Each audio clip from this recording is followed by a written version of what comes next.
क्या आपने कभी सोचा है कि रामायण के महान योद्धाओं में से एक बाली, जिसकी शक्ति का सामना स्वयं भगवान राम ने भी नहीं किया, उसके अंत के पीछे का सच क्या था? कौन था वह शक्तिशाली वानर राज, जिसकी दहाड़ से पहाड़ हिल जाते थे और जिसकी शक्ति का कोई मुकाबला नहीं था? आज हम आपको बताएंगे बाली का वह रहस्य, जिसे जानकर आप भी चौंक जाएंगे। बाली सुग्रीव का बड़ा भाई, किष्किंधा का राजा और वानरों का महान योद्धा था। उसके जन्म से ही उसे एक अद्वितीय वरदान प्राप्त था। जो भी उसके सामने युद्ध के लिए खड़ा होता, उसकी आधी शक्ति बाली को स्वतः मिल जाती थी। यही कारण था कि बाली अजेय था। उसकी शक्ति का प्रमाण यह था कि वह रावण जैसे महान असुर को भी पराजित कर चुका था।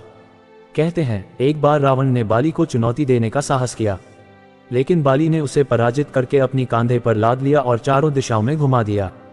बाली का नाम सुनते ही बड़े बड़े योद्धाओं के पैर कांपने लगते थे, लेकिन सत्ता का नशा और अहंकार किसी को नहीं छोड़ता। बाली और सुग्रीव के बीच सत्ता को लेकर एक बड़ा विवाद हुआ। बाली ने सुग्रीव को राज्य से निकाल दिया और उसका सब कुछ छीन लिया। सुग्रीव ने बहुत प्रयास किए, लेकिन बाली की शक्ति के आगे वह असहाय था। सुग्रीव की व्यथा सुनकर भगवान राम ने उसे न्याय दिलाने का संकल्प लिया, लेकिन उनके मन में एक सवाल था, क्या बाली को पराजित करना संभव है?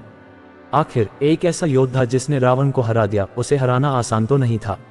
भगवान राम ने सुग्रीव का साथ देने का वचन दिया, लेकिन यहाँ एक प्रश्न उठता है, क्या बाली का वध धर्म संगत था? क्यों भगवान राम ने छिपकर उसका वध किया? क्या इसके पीछे कोई बड़ा रहस्य छिपा था?